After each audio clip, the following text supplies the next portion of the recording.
my dad, my uncle, my grandparents. I mean, they were hustlers. We were talking about hustlers, right? They were hustlers.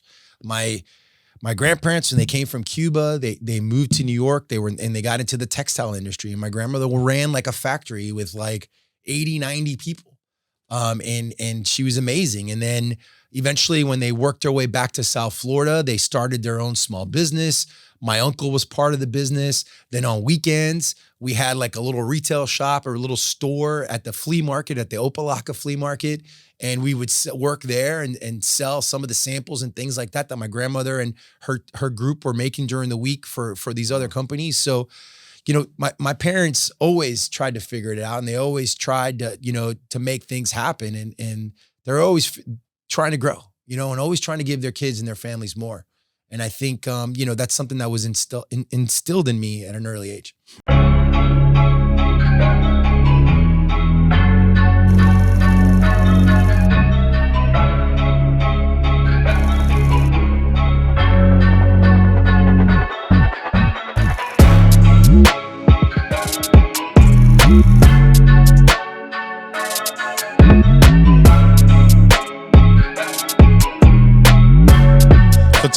Today we have the Noel Martinez. Should I get a little better with this? I gotta go a little harder in this. That sounds good. This is a good brother of mine, man. You know, I remember Noel from the start, man. Him and Gail brought me into the chamber when Beth Kegel was the president. It was this 7 years ago, 8 years ago? Yeah, probably a little more close to that. Yeah, about call it 10 years ago. They came to my office, was on Singer Island. I moved my office from West Palm Beach to Riviera Beach on Singer Island. I didn't know what was going on. I'm coming from concert promotion, aggressive marketing, guerrilla marketing, street team stuff. And between Gail and Noel, I had to I just had to join the chamber. I was like, these two could sell water to a well. Like, I don't even know what they're talking about, but I'm gonna just do it. And I've been part of the chamber since then. Today we have Noel Martinez, superstar, rock star. Noel, how you doing, my brother? Oh my God, it's so great to be here, Noel, man. It's gonna be exciting. I think this conversation is gonna be good. I want to start from the beginning, of course. Noel Martinez, born and raised where? Hialeah, Florida. Cuba. Almost. Yeah. Pretty close. Born in Cuba, Miami. What was it like growing up in Hialeah, Florida? And who did you grow up? Who were you raised by? Both parents? Well, yes. Brothers, sisters? Yeah. So, you know, you hear stories about Hialeah. It's really not that bad. Like I didn't say it was bad. It was just, I know it's Cuba. I'm proud to be absolutely from Hialeah because, you know, it taught me a lot. And, you know, I've got some amazing friends that still live there, and it's such a great community. It's home. It is home. It will always be home. And I still get to go back there every once in a while, enjoy some good Cuban food, because you can't find food like that up here. But absolutely not, you can't. For me, it was, you know, we grew up, we definitely weren't poor. We were like a low to middle class kind of, you know, my parents hustled, right? Hardworking, hustling parents, always, you know, trying to figure out a buck. We never missed a meal, right? We had, you know, always had, you know, not decent clothes to wear to school. So, you know, growing up in Hialeah it was great. You know, I had a great time. I grew up playing sports. So baseball is, you could imagine. I can only imagine. In Hialeah, I mean, that's life. That's all you talk about. My poor sister got dragged around to every baseball tournament all over the country. Super prideful Cubans. Oh my goodness. I mean, yeah. I mean, I honestly, I am where I am today because of that little fire. I call it the Cuban fire, right? Because we're very, very proud people. We work hard, right? Absolutely. But we're very, very proud and very passionate about everything we do. Was your father into sports? Your father was into baseball a lot, or? So my family's, they're sports fanatics, right? Obviously baseball was the number one thing. All my cousins, my dad, my uncle, all of us grew up playing baseball, right? I was very fortunate to play baseball for a couple years at Broward Community College. So I went a little bit further than my dad and my cousins, but baseball was life. We're all diehard Miami Dolphin fans too. Of course. You know, growing up down there, I could tell you stories of my dad taking me to the old Orange Bowl, you know, and watching the Dolphins play when we used to be very good. We're actually pretty good again now. We're doing pretty well right now. But yeah, I mean, you know, sports was a big deal to us in our family, and it still is. I mean, you go down there, my cousin's kids are all playing travel baseball, playing football, basketball. They're all super active, doing all kinds of things. So mom and dad in the home. So my parents got divorced when I was young, right? Okay. So, we split time as you could imagine. I was, with my mom half the time, with my dad half the time. My mom lived on one side of Hialeah. Hialeah is big. It's a big, Yes, it is. big municipality. So on the west side of Hialeah, I lived with my mom. On the east side of Hialeah, I lived with my dad. And, it was, it was great. It really was good. You still found that balance with even the home being broken up?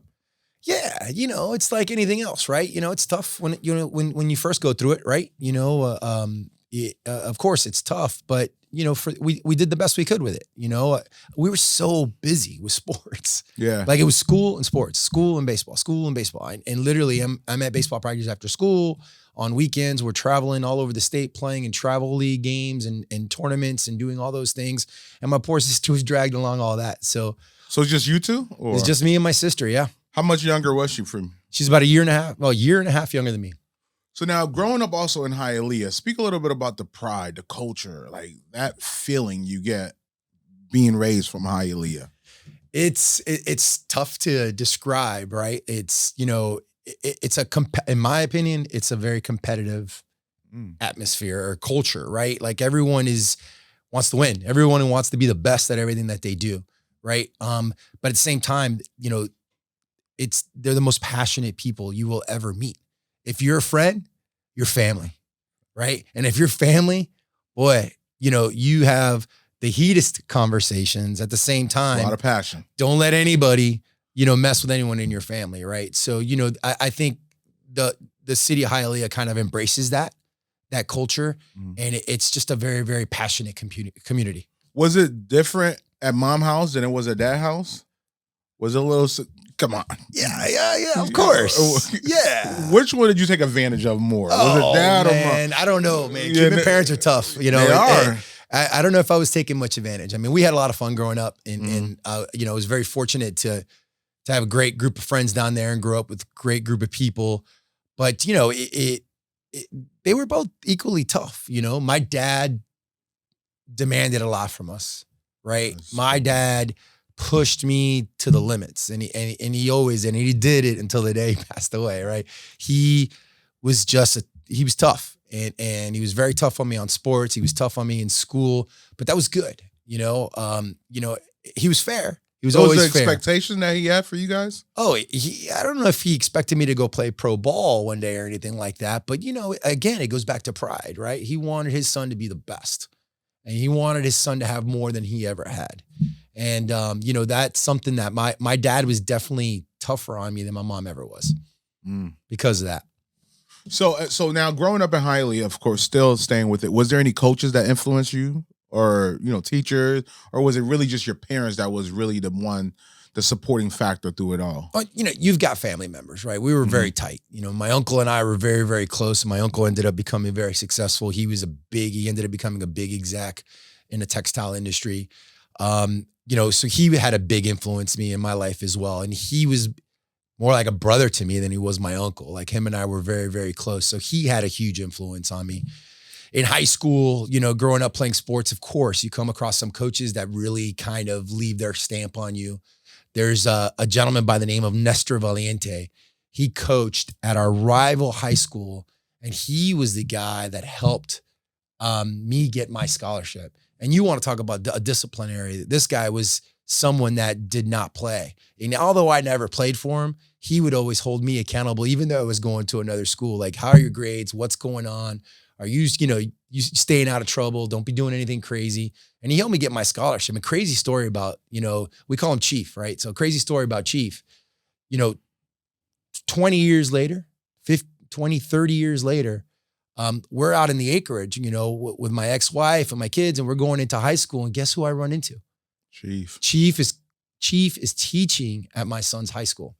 And he ended up, really getting to know my kids, Gio and Bella, and he had an influence on my kids as well, which was great. And to this day, I still talk to him. Him and I go grab a cigar every once in a while and talk about life, talk about sports, of course, talk about baseball, and then we share some war stories because he's still teaching.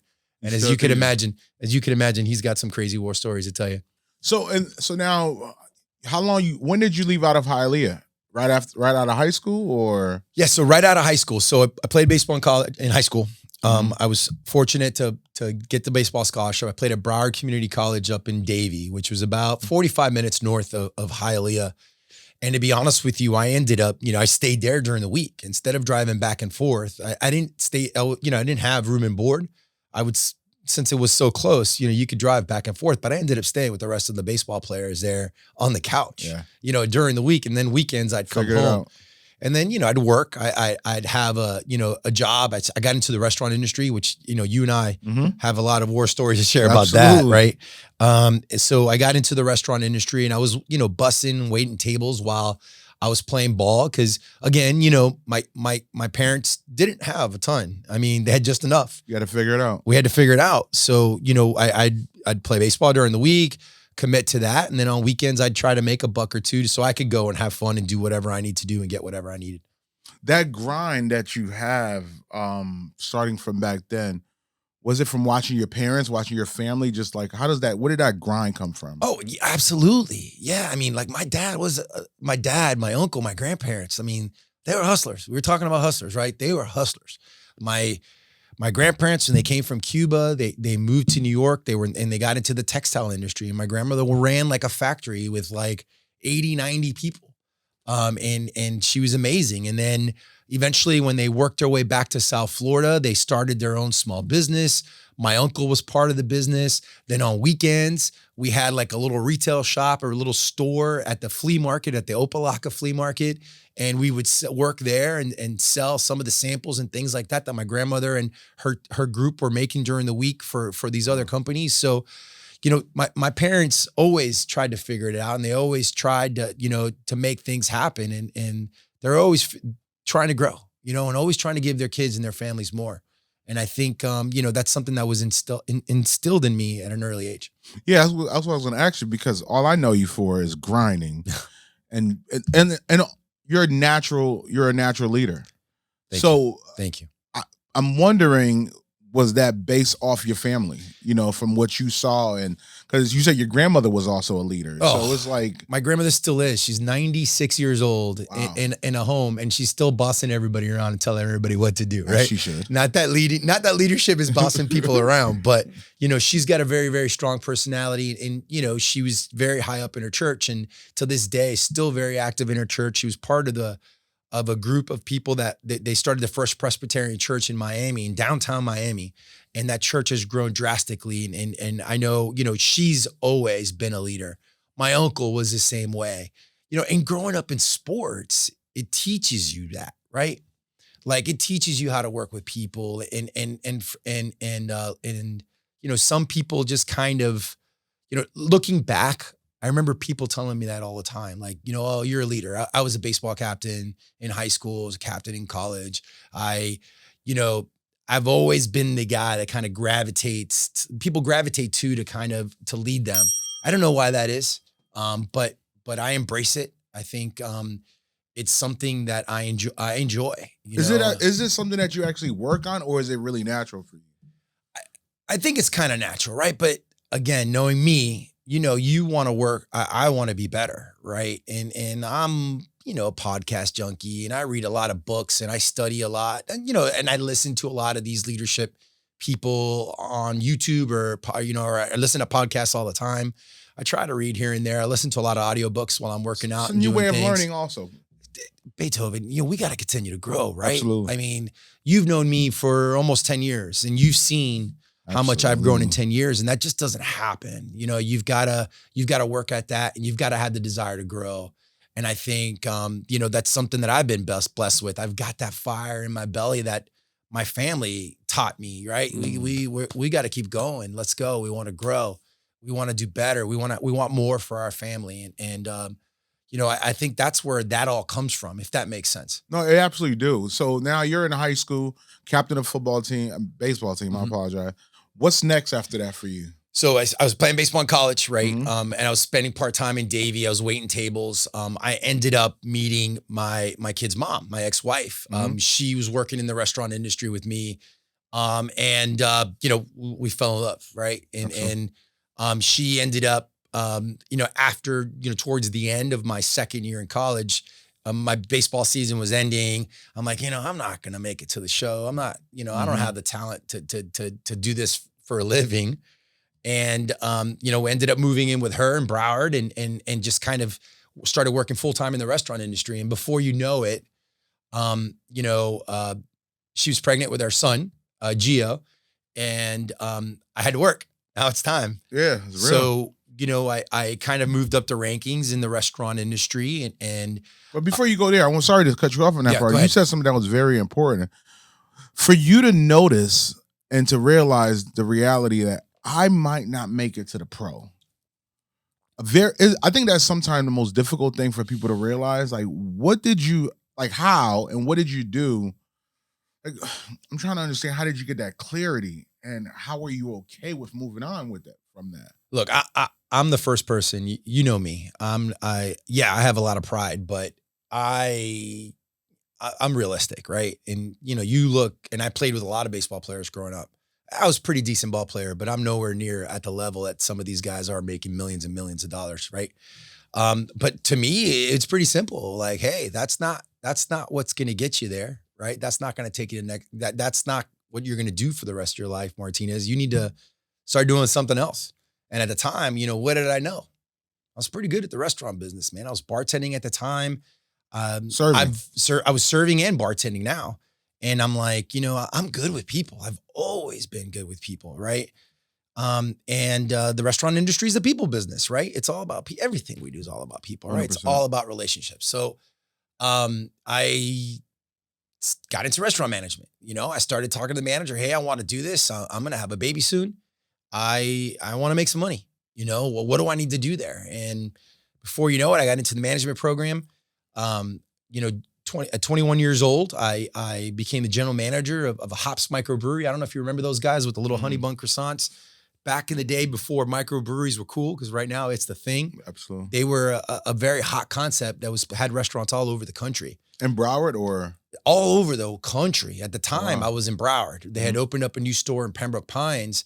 And then, I got into the management program, started managing there. And then I got an opportunity to become the general manager at a very underperforming store in Stewart. And I'm like, well, didn't pay great. I mean, maybe a little bit more money than what I was paying, nowhere near what, some of the other general managers were probably making at that time. But I wanted my shot. And I knew if I got my shot, no matter what, I'm going to be successful.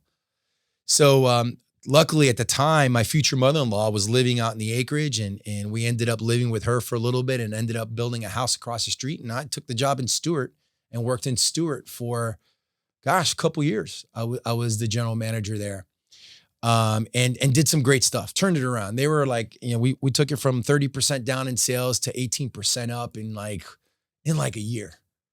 Staff was great. Things were going really, really well for us. And I was happy. Things were great. It was fun. The drive wasn't fun, but it happened. Then eventually, the founders of a new concept called Bonefish Grill at the time, these two execs from Hops Microbrewery left to go start that concept. And I remember before they left, like, Noel, we're going to come back and get you. I was the young guy. Mm-hmm. I was the young guy. They saw a future in me. And sure enough, 3-4 years later, they opened up these couple restaurants out in the West Coast in Tampa. They opened up these Bonefish Grills. And all of a sudden they're taking off, and here comes OSI. Outback comes in and buys them and says, we're going to put them all over the country. So we get approached. I get approached by my old, by an old friend. Like, we had a lot of people that went to go work for that company because of the connection with the hops, right? And they reached out to me and I ended up taking an opportunity with them, went over to the West Coast, trained, did all my training over there. I'd spend like 10 days at a time there in a hotel, training, learning about the new concept. How old were you around there? My goodness, I was 24-ish, 24, 25, something like that. And a young family, right? I had a really young family. My at that time now, I've got a second child. My daughter's born, so I have 2 young kids. And my poor ex-wife, is at home with the kids 10 days straight. And I'm over here training. Mm-hmm. And then I'd come home for 4 or 5 days straight and, spend time with the family. But so eventually, once my training got done, we came down to South Florida and opened up 3 restaurants down here. The third one, well, they opened up a lot more than 3 restaurants, but I was a part of the group that opened up the first 3 in South Florida. And then I ended up getting the store here in North Palm. You know, the Bonefish Grill in North Palm. The store used to be on US 1 and PGA. Now they're in Midtown, so a little bit further down the road. But we opened up this brand new concept here in northern Palm Beach County, and you know, it was great. You know, we had a very successful opening. We were doing over $4 million in sales, dinner only concept. You know, we were killing it. We were crushing it. We all know that's not easy. We were crushing it. And, you know, I had the opportunity. We became like the management training store. We were training all the managers from throughout the country. They were sending down right here in our area to train at our store. Things were good. But part of that, you know, I ended up joining the chamber, right? Because, you know, they tell you, everybody tells you, right? You move into an area. Now, obviously, I'm going to tell you that now, too. Of course, right? Yeah, what a coincidence. But you go, you know, you join the Chamber of Commerce because you want to get out there and meet people. So obviously, I joined the chamber and immediately fell in love with this community, right? We started doing work with a lot of nonprofits. We, you know, started hosting charity dinners at the restaurant. We weren't open during the day, so we'd do things during the day. We'd open up the restaurant for certain charities. And then I started volunteering more, right? And getting involved with not only nonprofit organizations, but getting more engaged in the chamber. I got involved with at the time we had a Hispanic council as part of the group that started the Hispanic Council. And then there was Artie Gras. And the Artie Gras Fine Arts Festival, which has really grown since then. You know, I started volunteering on the site operations committee and would bring my kids with me. Like, you know, would bring my son Gio at the time because Bella was still young. And Gio at 7, 8 years old would come with me. And we'd spend the day at the festival working, you know, volunteering, doing some great things, and just built some amazing relationships. Got to know some of the most influential people in the county through the chamber and through volunteering at that event.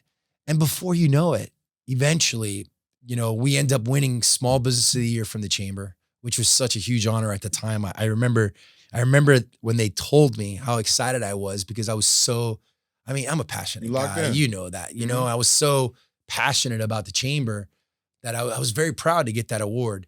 Well, needless to say, you know, as my kids started getting older, you know, I wanted to be home, right? And I wanted to coach my kids in sports and be around. You wanted to get what you had. Yeah, I needed that, right? And working till 1, 2 in the morning isn't going to get you that. So eventually the chamber kind of caught wind of that, and they recruited me to leave, to get out of the restaurant industry and go work as a membership director. I want to talk about this piece that you said you were a people person. How do you get to know you're a people person? Like, do you have to work on that also? Like, how do you get to know that? Well, look, you got to work on anything, right?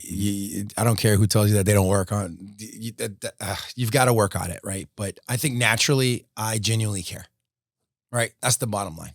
I care about people, right? I don't care if you're the dishwasher or the CEO, right? I feel like I'm invested in people, and I think I like to get to know people. I want to hear about them. I want to hear their stories, right?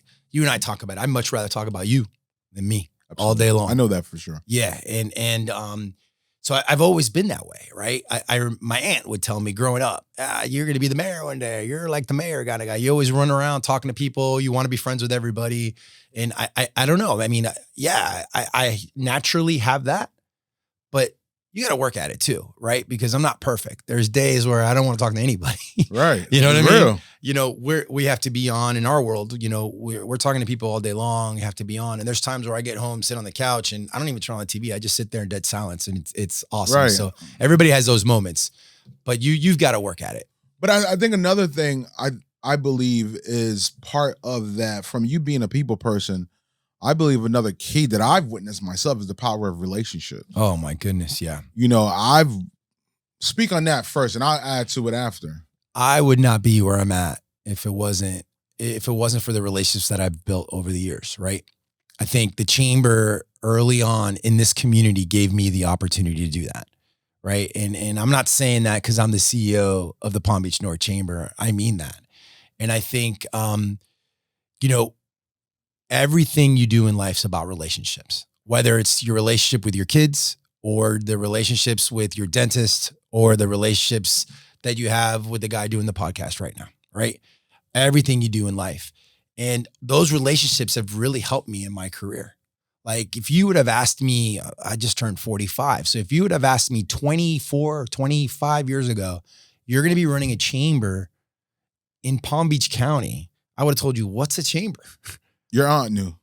Right? Your aunt knew because she told you you're going to be the mayor. I guess. So she's I don't know. towards I don't know if that. it's the same. It's very different. I know. I I have a lot of mayor friends, and trust me, my job is very different than their job. But they, I kind of lost my train of thought here, but it is, I lost my train of thought. It's me. I do it to people all the time. I lost my train of thought. No, I think it goes back to the power of relationship. That's the conversation That's we're what having. we're talking about. Yeah, relationships, everything. Like, there's people, because of the relationships that I've had with people have mentored me and helped me grow, have steered me in the right direction, have really put me under their wings and got me in front of the people that I needed to get in front of to get to where I'm at today.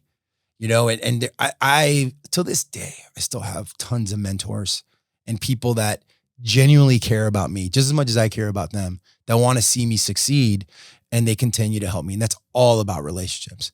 More on relationships, right? People do business with people they know, like, and trust, right? And this isn't just business, right? I'm just using business as an example, but you're going to spend time with people that you have a relationship with, right?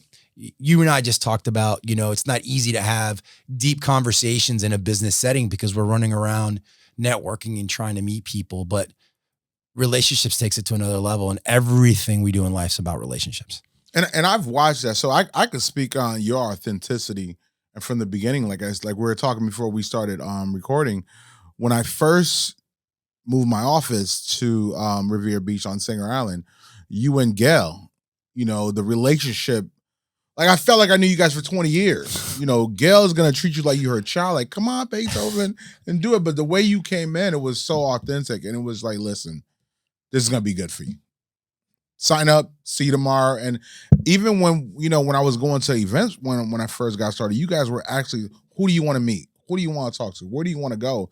And watching you guys put people in position to connect, I think that's the secret. Because I've joined other chambers. I've been in several events. But you guys are really, like you especially, even as a CEO, you're underground level. You're on the floor touching and putting people together. I believe that's a game changer. But I want to go back because I want to still talk about your growth and your wisdom and the things that you went through to get to that position to where you are today. So once you got into the chamber, what was it with the chamber that made you lock in the way you did? And to, I don't want to go into where you are right now, but what was it when you said, I'm going to leave Bonefish Grill? I know it was because of family reason, but why the chamber? Well, I took a big chance. I took a big risk doing that, right? Because I took a huge pay cut. I was, and remember, I had a young family at the time. My wife was just getting back into working. So, I took a big chance, but I'm going to be honest with you, it was one of the best things that I did, right? The chamber, for me, for some reason I feel like I have the skill set to be in that world, right? It's a business where you're dealing with people every day, and every day is different, right? And you also feel like you're making a change and making a difference in people. We talked about connecting people and bringing this guy over to meet this guy because he wants to meet a plumber, right? Or this guy wants to meet a financial, a finance guy. And that part of the job is so gratifying. Like that's what we do. That's what I do every day. We still, as a CEO, I'm still doing that, right? I see it. It's all about connecting people. And that's one of the biggest strengths we have, because we have many strengths, right? But that's the job. And me personally enjoy that. Like, I want to help people succeed. And we live in a community that, a very special community that I feel feels the same way. We want to see each other grow. We know what a special place we live in, and we want to all be successful. And I get to be the connector, right? And that's what the chamber does. And to me, with my personality, who I am as a person, I enjoy it. Like, I can't tell you when was the last time I got up and said, I got to go to work today. I might be a little tired because we had an event the night before. There might be something going on, but I work with such an amazing team that is just as authentic as I am, that care just as much as I do, and that are passionate about connecting people and helping people and really making difference in the community. It's such a good gig, Beethoven. That's a game It changer. really is. That's It a really, game really changer. is. So let's go back into the family side. So now you're raising young family. You and your, ex-wife now. What was that, and how, I want to talk about this. How scary was it for you? 'Cause a lot of people don't talk about that part. It was scary. It was just like anybody else, right? Money was tight. We're just trying to figure it out. I'm taking this chance. My ex-wife at the time wasn't happy about it. We still had our bills didn't shrink at all. So yeah, it was scary. Of course it's scary, but I was going to make it happen. What you don't know is that I had a couple businesses too, right? Like I had a cleaning business where we were cleaning offices and restaurants, and I was working at night doing that. There was a point in time where I drove an Uber for a few months because we needed to make ends meet. So, You had to figure it out. you have to figure it out. And there's no way I was going to fail. I was nervous and I was scared, but there's no way I was going to fail. And man, it's so real because I know the feeling. Now, when it comes to coaching yourself, I want to get to this real part, which is important. When it comes to the divorce part, how real was that for you? Oh, it was tough. You and I share that. You and I have both talked about that, right? You've got this family, being a Cuban, growing up in a Cuban family. Family's everything. And it was tough, here, divorce is tough for anybody. And, but that was a moment in my life that really changed. We've talked about it. It really changed the trajectory of my career, of my life, me as a person. I've grown because I made a lot of mistakes. I made a lot of mistakes. I think we both did. But it was tough, man. It was tough. Divorce is not fun. Anybody could tell you. But that. how do you get out of the rut? Like, how do you get out the mud of divorce? Because for me, it was extremely difficult. Because the thing is, who do you ask advice and opinion? Like, hey, what do you do? How do you get out of the because you're where do you go ask that information? Like, where do you look that up? And everybody's different. Everybody deals with it different. I had an amazing circle of friends that really cared about me, and really, they took care of me, and helped encourage me to go out and do things and stay busy and you believe staying busy was a key to success to kind of get out that rut? Well, yeah. I mean, yeah, Beethoven, you've got this like routine that you got every day, right? And then all of a sudden from one day to the next, you're sitting in an apartment by yourself and you're like, what do you do? What time's baseball practice? Do I need to take anybody anywhere? So, I mean, I don't talk about this a lot, right? So welcome to Hustler's Testimony. Where we talk about everything, Noel. But it was tough. It's tough. It was tough. But how was it with the kids? It was the best thing that ever happened to me. And it was tough on my kids early on. It definitely was. I saw it in them. But they're amazing. They're doing great. And their mother's doing great. We've got an amazing relationship. We're very proud of our two children. We laugh all the time that, the one thing that we did right, we did a lot of things right. Right. So hopefully she's probably going to hear this. Like, well, hey, we did a lot of good things right. I swear. But our kids are amazing. And her and I together did that. And we continue to do that because we're still parents, even though my kids are adults now. But that was just a chapter. That was just a chapter in our lives. And we got through it. She's happy. I am so happy. Things are doing well. Our kids are doing great. So, if anything, it was probably a really good thing that we had to go through that. What's the one advice you would give someone that's going through that? Don't be scared to tell people how you feel. Don't be scared to talk about your feelings. And make sure you got a good circle, a good group of friends around you that you could talk to and let them know how you feel. And which is amazing advice. I won't add to it right now, but I will later. I want to get into right after that. You said it lit a fire under you. Oh, What was next for you after that? my whole life kind of took off after that. And this wasn't that long ago. We're talking what, 5, 6 years ago, something Yep. like that. Something like that, I think it was. I at the time, had gone through Leadership Palm Beach County, which I'm a huge fan of. Absolutely. I love that organization inside and out. That organization saved my life. Not didn't save my life, but changed my life. And I was on the board of Leadership Palm Beach County at the time, and we're walking out of a board meeting, and we just, they just announced that our CEO at the time was leaving, and we needed to start a search for a new CEO, and the chair, Nancy Prophet, who is hopefully hears this because I love that lady to death. She comes up to me after a board meeting and she goes, "I really think, Noel, you should go after that. I think you would be great." And I looked at her and I'm like, "Me? This guy? You sure?" Wow. Okay. All right. Yeah, sure. I'll look into it and I'll take a look at it. Send me the job description and I'll look into it. And, I talked to a few other friends that were on the board and some people from my Leadership Palm Beach County class, and they encouraged me to go after it. And like anything else, right? I prepared. I learned as much as I can. And I knew the organization inside and out because I was very engaged and very involved. I know how to run a business. Remember, I ran a $4 million business with, 50, 60 employees. So, the business side of it, that's easy. The people side, I got it. I'm like, wait a second, I could actually do this. I could do this. So prepared, had to interview in a room of my peers, my friends, which is very uncomfortable. I was close to some of them, some not. That's hard, man. You got to go interview in front of a group of your friends is a little different. But I felt at the time that I knocked, the interview out of the, no one's going to ever be more prepared than me, Beethoven. And that's one thing that my parents taught me early on, right? If I'm walking into a meeting or something like that, I know what I'm walking into normally. And I was very, very prepared for that interview. And I was so fortunate enough that they offered me the position. And I was there for 2 years.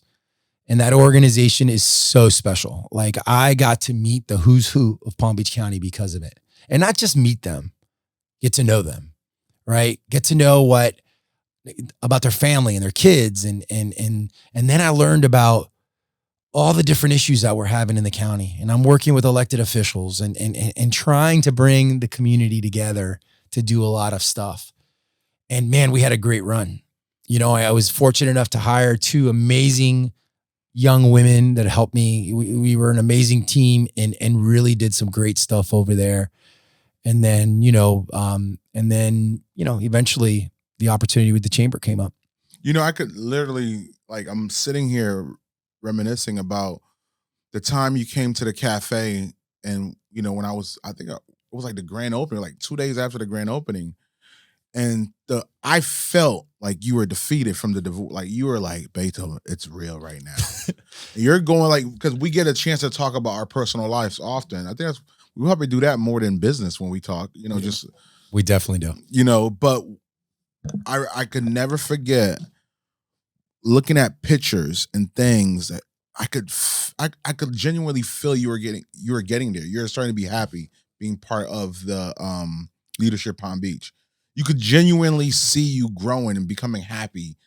And I'm sharing this now because I'm thinking about it as we talk right now, like from where I saw you to when you became the CEO of Leadership Palm Beach, you could genuinely feel through the pictures that I'm getting the hang of this and I'm actually happy. Yeah. And I could genuinely say I'm a witness. I'm a witness to that. So now the opportunity comes for the position with the chamber. Well, how was that process? So, I've always, had a strong connection to that organization, right? Absolutely. I was a membership director for 5+ years. I was a member for a really long time, a very active member. I know that organization inside and out, right? I've got deep rooted relationships in that organization. So when the CEO, my old boss at the time, took another position with another company, it got back to me pretty quickly, and immediately I knew I wanted to go after that position. Immediately. That was my dream job.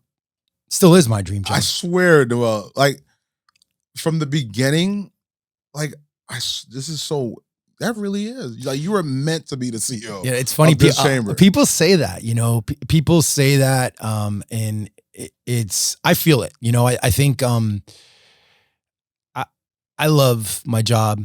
I love my staff. I love the Palm Beach North community. It is special, right? It is special. Very true. We live in one of the most prosperous areas in the country, right? There's statistics that'll show you that our county's, by the way, doing amazing too. But the north end of the county is even beating in certain metrics, the county and the country, and the state and the country. So, we live where everybody wants to live. We live where everybody vacations. We've got the best beaches, the best parks. We've got the best recreational facilities, amazing restaurants, amazing golf. We've got water activities. And think about all the growth that's coming our way, right? Things are getting better. Right here in Riviera Beach, in 10 years, it's going to be a completely different city. Everybody's going to be talking about Riviera Beach. We've got Jupiter, Palm Beach Gardens busting at the seams, Lake Park with the game-changing development going in there, Nautilus 220 on US 1. Like, it's such an exciting time to be here. And then to work with those community leaders that are making that happen and helping be a part of that is so special. And on top of that, my team is just dynamite. They're like family to me, and they are just as passionate about the area, about the region as I am. They're working their tails off to do the best that we can do to help make our region more prosperous. And I'm just very proud to lead that organization. And it really is my dream job, man. It really is. What do you think, and what do you feel that it is that the culture in the chamber is this way? Even from your staff to the actual chamber. It's the community. It's a very warm and welcoming community. It's, the north end of Palm Beach County is extremely diverse. And you and I have had this conversation, right? We're more diverse than people realize, right? The chamber represents over 850 businesses, which employ over 45,000 people, right? If you think about that, those people come from all over the place. Some small business owners, some big CEOs, the guy that drives a tractor, at the port. It's a very, very diverse community, but it's a very warm, welcoming, and engaging community. And I think we all really appreciate what we have. And I don't know, I'm just very excited about where this community is going. And when you say the community is going, where is the community going, you believe? What kind of secret you have over here? I don't have any secrets. Right now, but where, in this interview, I would love to let people know something that's actually, because you kind of know more than a lot of people that's probably viewing what's actually happening in northern Palm Beach. Well, I talked a little bit about Nautilus 220 in Lake Park, an unbelievable mixed use development that's happening. They're going to redevelop the Lake Park Marina. That's going to bring in restaurants, mixed use space, super high end condos. There's a ton of development going on in Riviera Beach. I think everybody knows what's going on in Riviera Beach. There's a big capital improvement plan with the city called Reimagine Riviera Beach, and they're fixing they're building new city hall, new water treatment facility, new fire stations. I mean, they're setting themselves up for the next 10 years that's coming. Staying on Riviera Beach, we got the redevelopment of the marina. Hopefully we'll get some restaurants in there, a hotel. We've got, the whole US 1 corridor in Riviera Beach. That's going to look completely different. Like the 100%. South side of it where we are right now, I look at it as it's going to become like a marine/logistics hub. And then on the north side of Blue Heron, I see that becoming very mixed use. People walking, taking their bikes, taking their scooters over to the south side because they got to go to work, right? Hopefully we'll have a ton of affordable housing there. That's just Riviera Beach. We didn't even talk about the port and their expansion there. but there's tons going on there as well. You've got Palm Beach Gardens busting at the seams with Alton, Avenir, all kinds of amazing things going on there, especially out on the western side. Jupiter we've got a ton of people moving into Jupiter, to Cuesta. You're showing off now, Noel. I am, man. I love our community. I love it. But you genuinely know your community. It's my job to know, right? And I'm very, very fortunate to help bring those people together to make those things happen, right? And we've got a dynamic chamber that works with all 10 of our municipalities and our communities to help make those things happen, right? And I think that's kind of why I know what's going on. I mean, it's kind of my job too. Kind of, just a little bit. Kind of. But I want to, for you as the chamber CEO, because I'm here to motivate and inspire up and coming entrepreneurs also. Speak a little bit about what you guys do as a chamber to help small business entrepreneurs coming up. Yeah. So, we're made up of mostly small businesses, right? 83% of our membership is less than 5 employees. All small business owners. So the chamber we have all kinds of bells and whistles, right? Everything from our online directory to,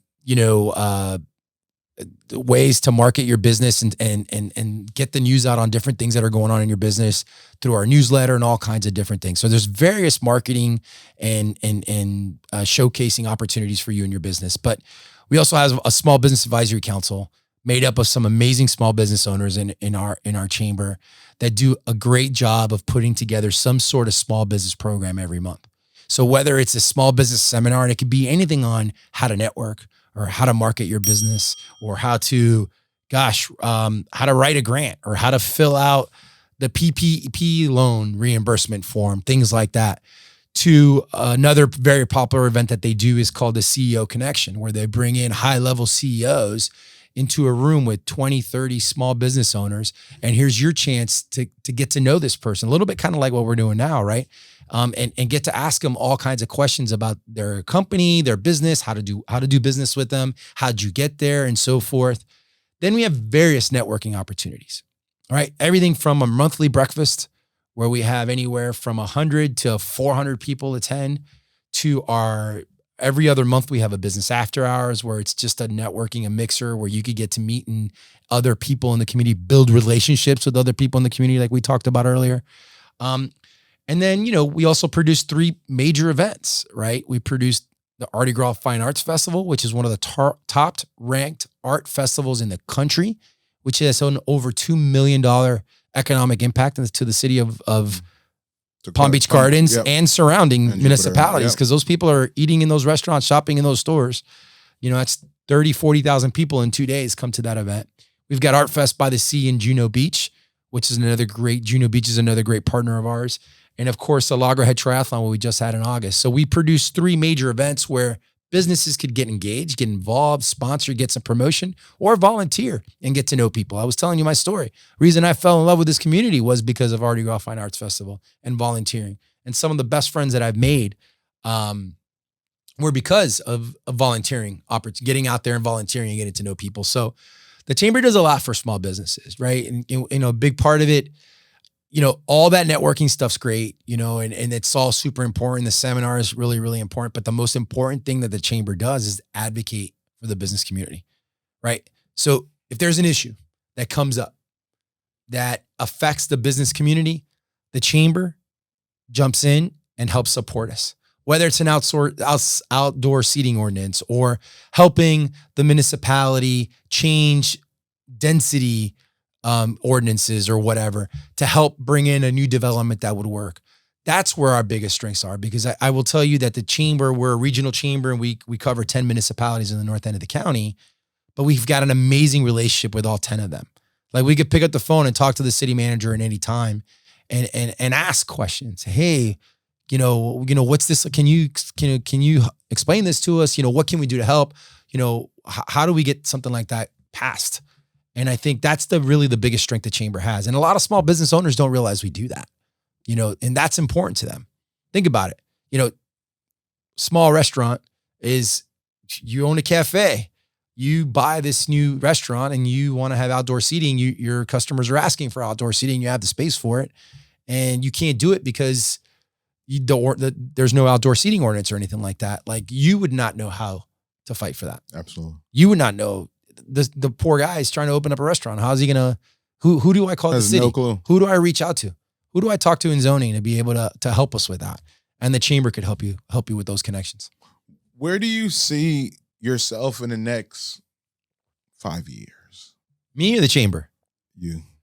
Well, I am the chamber, right? And I'm gonna say that I'm gonna talk about the chamber. Why are you laughing? I'm gonna talk about the chamber because I am the chamber. I'm not going anywhere. Where am I going? So well, oh my God. Where am I going? Absolutely. All right. So that's awesome. Our community. I know you definitely love the chamber. Our community is gonna be very different in 5 years, right? We have a lot of people moving in here. A lot of big CEOs are moving their companies into West Palm, Northern Palm Beach County. A lot of those people are all going to live in North County somehow, right? That's where we're all going to live. A lot of people don't want to live in downtown West Palm and high rises or anything like that. They're going to come down here.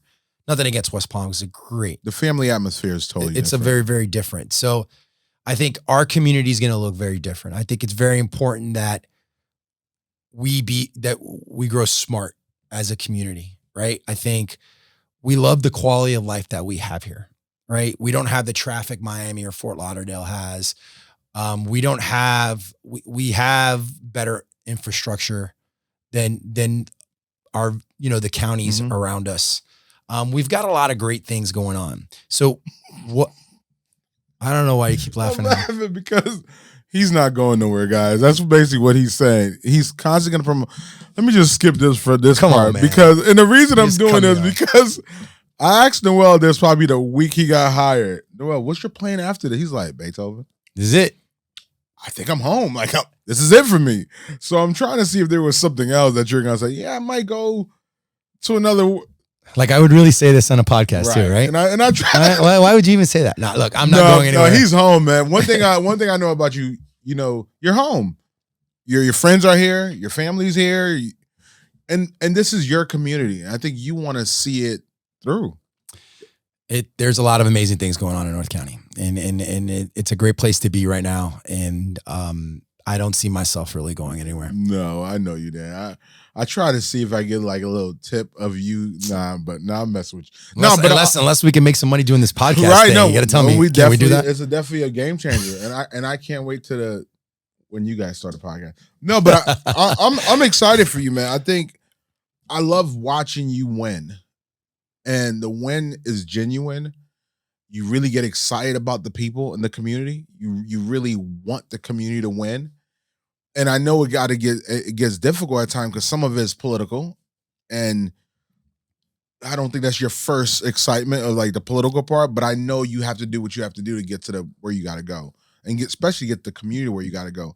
I watch you put people in place and really work and cultivate the relationship with them.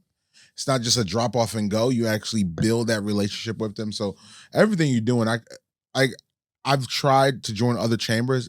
Some of it don't make sense to me because I know it feels home is home for me. You don't need to. You just clearly I would never. We talked about that. No, but I can't even say you're mentioning other chambers. Yeah, absolutely. I'm gonna take all that. I'm gonna take all that. You gotta edit that out. I gotta edit all out. But no, I know for sure what you have coming up is really to constantly grow, constantly build home. Where you are, and I can't wait to see 5 years from now when we do the next show to say, I told you he was going to become the president of the United States. Yeah, right. Yeah. No, but thank you, man. I genuinely appreciate what you do. Thank you. And how you do it also is important. And I can't wait to be part of whatever you guys have going on. Because I'm committed to the chamber also. I love what you guys do. I just have a lot of stuff that I'm doing with this podcast thing right now. Mm-hmm. From when Beth Kegel was there and the work that, her giving me an opportunity, hiring me for several jobs and, help me, me being part of the development of this chamber has definitely impacted my life. And I know it's going to keep on going. Oh yeah. I still call on you when I need you. I do know that. Yeah. But I want to wrap it up with just literally if you had an opportunity, if somebody had an opportunity to hire you, what would they say about you and why? Like, I want to hear from you what people. I don't know how to. I really want you to tell me what people see in you when they talk to you. But I know you're a people person. What would people say about me? Yes, is what you're people say asking about you. Yes, I think you hit the nail on the head. Like I think people will tell you that I'm authentic. You know, I'm a very passionate guy. You know, I really care about our community. I really care about my staff, my team. You know, and I'm just an authentic guy, right? Like there's no, you know, there's no smokescreen, right? I mean, you know, I'm not the smartest guy in the room, nor do I think I am. I just want to help connect people. I want us to have an amazing, amazing community. I want to continue to grow and learn, right? Because I'm still growing, learning every single day. So, I just think people would say, look, Noel's authentic. He's very passionate about his community. He loves his job. And he loves being a part of the Palm Beach North community. Oh, man.